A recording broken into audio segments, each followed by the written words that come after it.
Karena ini pun juga kita harus melihat bahwa karya-karya torehan tinta emas dalam periode yang sekarang ini, dengan pertama kalinya periode masa kepemimpinan 2 kali periode seorang presiden, terlepas katakanlah situasi siapapun yang memimpin, tetapi ini adalah suatu keberhasilan kita semua dalam kaitan memberikan suatu ruang gelar katakanlah karpet merah, karpet biru, karpet kuning dan seterusnya untuk kemajuan demokrasi kita. Sehingga ke depan ini situasinya alamnya sudah berbeda, katakanlah menyangkut tantangan-tantangan aspek kemiskinan dan seterusnya. Ini jangan kemudian semua aspek kehidupan kita dipolitisasi. Sementara ini kan semuanya perlu ada semacam kaitan-kaitan bagaimana sesungguhnya, lepas dari aspek penurunan angka kemiskinan itu yang sejatinya seperti apa. Tetapi di sisi yang lain, jangan pula kemudian sekarang ada berlomba-lomba lembaga survei saling mengeklaim antara capres yang satu dengan capres yang lain, sehingga ini ada terkesan penggiringan opini dan semacam hal-hal yang perlu kita atur dalam kaitan untuk menunjukkan seorang calon pemimpin bangsa kita. Jadi sekali lagi, menjadi presidenlah yang terbaik, jangan presiden hasil survei gitu. Karena kalau presiden hasil survei ini kan tentunya siapapun itulah, kita mengharapkan masih terlalu jauh jangkauannya, katakanlah responden hanya 1.200, 2.000 orang, tentunya masyarakat kita 250 juta lebih, tidak bisa disimplifikasi dalam kaitan aspek kemakmuran rakyat. Secara umum seperti itu, Mas. Ada ungkapan bahasa Arab berbunyi at-tariqatu khairum minal maddah. Sistem itu lebih baik daripada materi. Nah, gitu ya. Meskipun banyak calon pemimpin bagus, tapi kalau sistemnya nggak benar, akhirnya yang terpilih yang nggak bagus juga. Nah, gitu ya. Tapi kalau sistemnya bagus, maka akan muncul terseleksi pemimpin yang terbagus. Nah, ini problem kita. Sistem kita ini tumpang tindih dari hasil reformasi yang sekarang moratorium itu. Nah, problemnya bagaimana mengubah sistem menjadi sistem yang terbaik. Kalau orang-orang itu juga ada bisnis, ada politik, ada hukum. Mestinya bisnis tunduk pada hukum, politik tunduk pada hukum. Tapi bagaimana kalau ketua partai politik juga pebisnis? Gitu. Ini problem. Maka bahkan ketua Mahkamah Konstitusi juga punya bisnis. Maka akhirnya apa? Politik dibisniskan, hukum dibisniskan. Ini problem kita. Nah, ada solusi. Saya pernah ke Cina, saya dijamu makan di ruang Perdana Menteri. Kemudian dalam kesempatan ngobrol terbatas, seorang senior Cina itu begini. Dulu Cina mengalami keadaan yang rumit sekali, negara besar, miskin, sistem yang gak karuan. Lalu muncullah kesadaran dari sekelompok kecil. Angkanya itu belasan, ada antara 15 sampai 17 orang, mikirin sistemnya gimana, diskusi, begitu mateng disodorkan ke negara ternyata menerima, bagus ini, dan kemudian negara melaksanakan sistem itu awal mula Cina bangkit, yaitu keberanian menghukum mati koruptor dan segala macam. Itu dimulai ketika ada sistem yang diolah benar-benar, dan sistem itu bukan produk orang banyak, produk orang sedikit ahlinya. Kita akan susah berharap dari MPR keluar, dari DPR keluar sistem yang sangat bagus, susah. Tapi kalau dari kelompok kecil ahlinya itu, kita tadi juga berharap Mahkamah Konstitusi akan menjadi penyelesaian akhir. Kita percaya, tapi kita ketahui sendiri patuh, kita tidak percaya juga.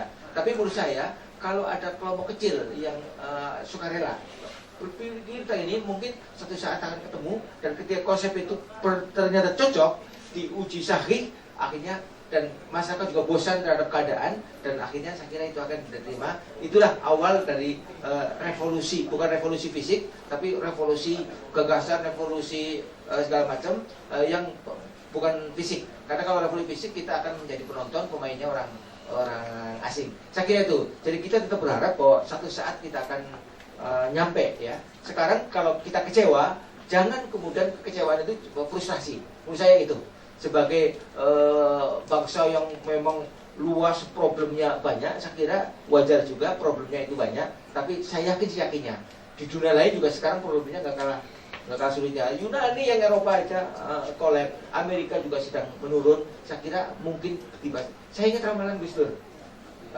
waktu ketemu Clinton gini ya, berapa penduduk Amerika? 200 juta. oh nanti kata Gus Dur pada tahun sekian itu akan pindah ke Asia. Pertama Cina, nanti Cina akan jadi paling besar dan Amerika akan pinjam duit sama Cina. Habis itu disusul oleh India, nah terakhir Indonesia. Gitu. Saya nggak tahu itu guyon atau guyon, tapi jelas Cina udah betul. Karena guyonan itu ternyata sungguhan juga. Terima kasih. Terima kasih, tepuk tangan teman-teman. Pak Sabam mungkin bisa menanggapi. Ya, saya kira saudara sudah mau pulang semua, jadi atau belum?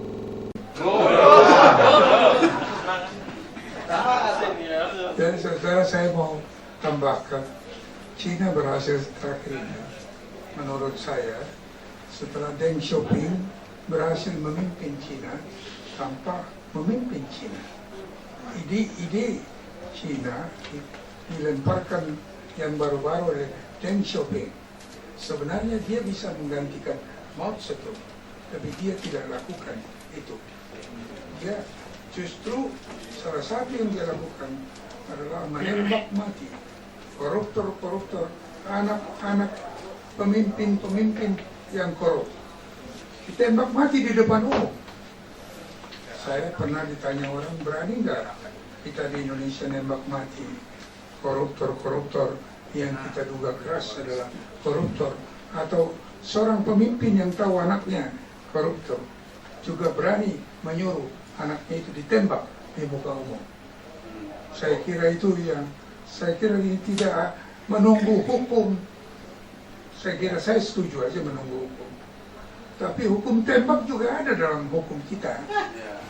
Bukan tidak ada hukum tembak. Hukum pada zaman Orde Lama juga mengandung hukum tembak. Zaman Orde Baru juga ada hukum tembak. Oleh karena itu saya kira salah satu itu harus keras kita menghadapi keadaan kita sekarang. Tidak bisa lagi dengan hanya merunding saja. Oleh karena itu saya minta ditambahkan hal ini dalam kelanjutan bangsa kita ini. Saya dulu terlalu diajar kelanjutan revolusi kita. Kalau sekarang sesudah Pak Harto, kelanjutan pembangunan kita. Sekarang kelanjutan apa? Saya tidak tahu. Apa namanya? Lanjutkan saja. Jadi saya kira saudara kita jaga. Yang penting saya kira Republik ini cara apapun yang kita tempuh, saya kira tidak mudah kalau bukan keras. Cara yang keras kita tempuh menghadapi keadaan ini. Kita jangan hanya berani menghukum mati orang yang kita duga harus dihukum mati secara hukum, tapi itu pun kita tidak lakukan. Oleh karena itu saya kira kita harus punya pemimpin yang berani tembak mati koruptor-koruptor, dan termasuk anaknya pemimpin itu kalau korupsi tembak mati. Ya, Anak-anak berani digantung di Monas kok. Di sebelah ada lapangan tembak. teman-teman, mungkin kita cukupkan dulu, sudah 1,5 jam lebih diskusi kita. Minggu depan sebenarnya kita masih serial Sumpah Pemuda itu, kita ada keinginan menghadirkan ketua-ketua partai. Tapi ketika saya hubungi baru 2 yang kemungkinan bisa hadir. Ya, ketua umum Demokrat kita undang tapi sulit sekali. Hanya Presiden PKS yang menyatakan oke, tapi Presiden RI-nya belum, Pak.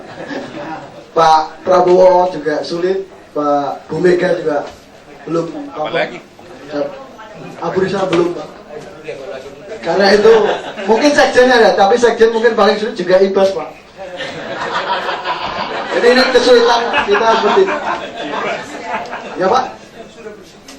Pak Anies Mata, Pak PKS bersedia. Pak Pan belum kita hubungi, tapi sepertinya sulit, Pak. Waktu, soal waktu, Pak. Ketua partai kita ini merangkap banyak sekali, Pak. Ada yang merangkap menteri, ada yang merangkap presiden.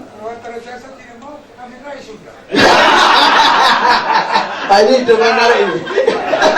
Ide menarik. Nanti Pak Amin Rais, Pak Jokowi juga ya, Pak. Terima kasih teman-teman, terima kasih semua narasumber. Semoga ini menjadi pencerahan bagaimana kita membangun bangsa ini, dan atas nama Koordinator Wartawan kita ucapkan terima kasih. Assalamualaikum warahmatullahi wabarakatuh.